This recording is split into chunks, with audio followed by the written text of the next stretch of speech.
Happy 2019! Here we are, the first video of the new year, and I have to say I'm excited about what is coming this year. Some of it because last year I spent a bunch of time stressing about being behind and not getting stuff done. So I really sat down this year and tried to figure out what happened last year and what I needed to change. And the big thing came is I realized that I was still trying to be a full-time writer and held down 2 other jobs. Doesn't really work well. So I came up with some goals this year that reflect it. So I'd like to share some of them with you. The big thing is that I changed a lot of goals. Usually I try to read at least 100 books. Well, this year my goal is to read 52, and I don't want to go over that very much, which is really hard for me because I love reading. But one of the things that I realized is that something had to give. I wanted to make sure I got more family time. I wanted to make time every morning for time in the Word and prayer. And those things were getting cut out because, one, I was trying to hold down a full-time writing job between 2 other jobs. It just wasn't working real well. And I also didn't want to give up any of the good things I was doing, like book reviews or reading. So my goal is to read 52 books this year and not a lot over, because I want to spend that time with family and in the Word. I'm going to do a lot of rereading this year. I want to go back and revisit some of the books that have impacted me. Probably one of my number one goal for this year is I want to be able to have a Joseph's perspective when things go wrong. And what I mean by that is, actually, on New Year's Eve, I was sitting up late, and I wrote a blog post. The link's below if you want to go back and revisit it, or you can scroll through the blog. It's not very far back at this point. But I just was reminded that Joseph kept his eyes on that God was working all things out for his good. That even the things that others meant to harm him, God was using it for his good.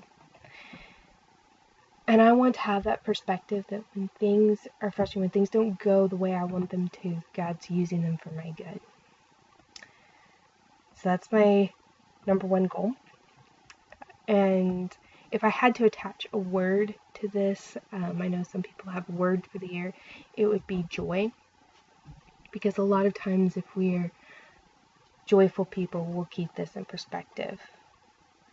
I'm trying to get better at exercising.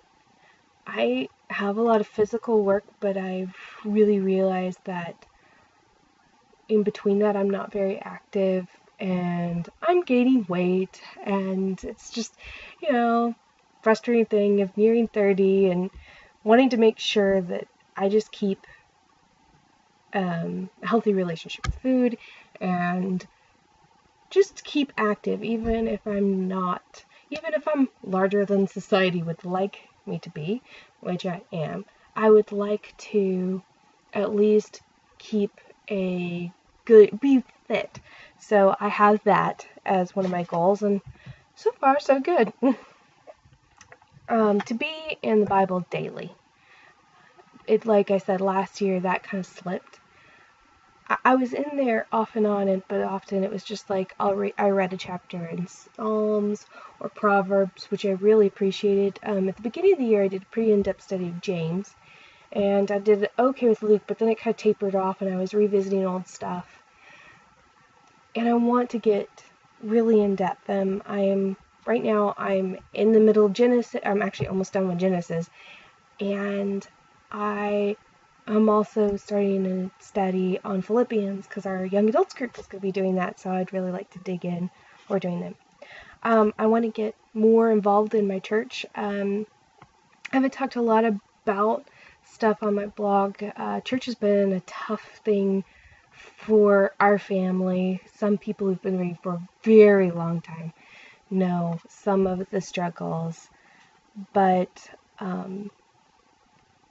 about 2 years ago, our family really started looking for a church home. We visited a couple places. There were some great churches. Some of them were a little too far. Some of them just we didn't mesh well. My family found a church home not too far from us, but there weren't a lot of young adults, and they really recommended their satellite of a larger church group, and they really recommended people my age go to the larger one. And, so that was a little bit discouraging, and a friend invited me to their church. She invited me to the young adults group, and I really connected with the people. I was really impressed by what I saw, the maturity level, and so for the first time, I'm going to a different church than my parents with their blessing, but it's an odd feeling, but that also caused me not to want to be involved for a little bit, because I kept just kind of like, well, maybe I should go back to church with them. But I really felt a peace that towards the end of the year that God was really leading me to stick with Redemption Hill, and so I'm going there, and I want to get more involved, take membership classes, that sort of thing. One of the things that I've been reminded a lot this year is the importance of evangelism.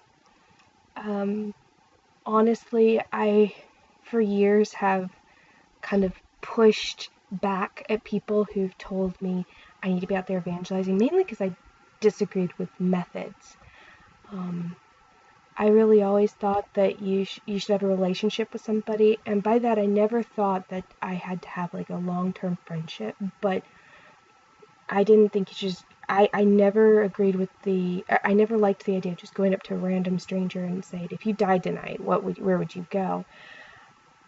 I always thought that you should at least, if nothing else, have started a conversation with somebody, even if it's just the checker at Walmart, or the person helping you out with groceries, or a woman who you find crying in women's restroom, and just like at least have you start a conversation and then you share the gospel. But I think in my disagreeing with some people's methods of just kind of ramrodding it down people's throats is what I felt like they were doing. God leads different people differently, and that's another thing God's teaching me. But that I want to get better and more intentional about sharing my faith with others. And I see growth in my entire family about that. And I would like to just be a part of that more. I have a couple of fairly personal ones in my family. They're ones that are bigger than anything I can do. They have to be God. But one of the things I've also about that's part of that Joseph perspective is that sometimes there are things too big for me, but to keep praying that God will move in people's hearts, because nothing is impossible with God, and God works all things after the good of those who love Him and are called according to His purpose. And I want to keep praying and know that if God says no, it's for a good purpose, but He doesn't mind me asking. I want to read more nonfiction than fiction. The last few years I've really slid into a lot more fiction. Nonfiction used to be the majority of what I read. And I think that I've seen, actually during my Refocus challenge, I really saw the value of the more nonfiction coming in and less fiction. And I want to move that more into my life, and that includes things like movies and everything. I really want to put more of the God's truth into my life than anything else. So I'm also, part of that is also looking at time-wise. If I'm going to watch an hour-long movie, have I stuck an hour's worth of God's word in nonfiction and sermons in, making sure not only that it's equal, but also that the good stuff outweighs it, because and be more careful and intentional about the fiction and the movies, because I was also just thinking about some of the things that stuck with me from certain books, even some good ones that aren't so great. and I'll delve into that more another time. Cultivate new friendships is one of the things, and that's a tough one for me, especially those who walked with me some through this last year know that I had a long-term friendship go bad in 2017, and it was really tough, and it made me question a lot. I was very grateful for the grace that some of my friends gave me, because I got to a point where I wasn't sure I could handle any friendships. And there are several friendships I have that have walked through me through a very tough time, and there's a certain level of trust. But new friendships are very hard for me to think of doing, but I want to cultivate that, especially in the church that I'm part of. So that's the next one. Make less time for me and more time for others, which is very countercultural goal, because a lot of people tell you need to take time for yourself. But I think that sometimes I take too much time for myself. I say, I need this, I need time alone, and my family gets the short end of the stick, or whatnot, or I veg out in front of a movie or a fiction book, and I could be doing something valuable with that time, and I could be helping sibling with the dishes and stuff like that. So, and for my speech and thoughts to be more loving, respectful towards others, I've noticed a lot of just snarkiness sneaking into, especially my thoughts, and then it slips out when you don't want it to. Some of it is thinking that I've done it better, or a lot of times it's just simply irritation, and I want to be able to be more loving. For example, I work at a thrift store, and I was there the other day, and somebody was being mean to my sister. And I could have, if I had kept my cool, been patient and really prayed about it, I might have been able to enter the situation and speak words that could have diffused it and helped the situation. Instead, I stayed silent because I was just getting angry at the person. And I want to get to a point where I can think more loving and respectful thoughts towards others, and that's just a lot of seeing them how Jesus sees them. So those are my goals, or at least some of them for the new year. For writing, which is not on this list, I'm probably only going to release 2 books this year, which is really tough, but I've come up with a writing schedule. Well, I'm sorry, I'll release 3, but the third one's kind of a secret project right now, so watch out for that one. But I am planning on releasing Kate's Christmas in July, and the next Tales of Talus in the fall. I'm very excited about both of those projects. It's a little bit frustrating to me because I have a beautiful schedule right here of everything I'm supposed to be doing each month. And it's for me painfully slow, but it's also my acknowledgement that I'm not a full-time writer. God has other things he wants me to do. So that's gonna be a struggle a little bit, and seeing God's perspective, having a Joseph perspective on my life right now. Back to number 1 goal for the year. Anyway,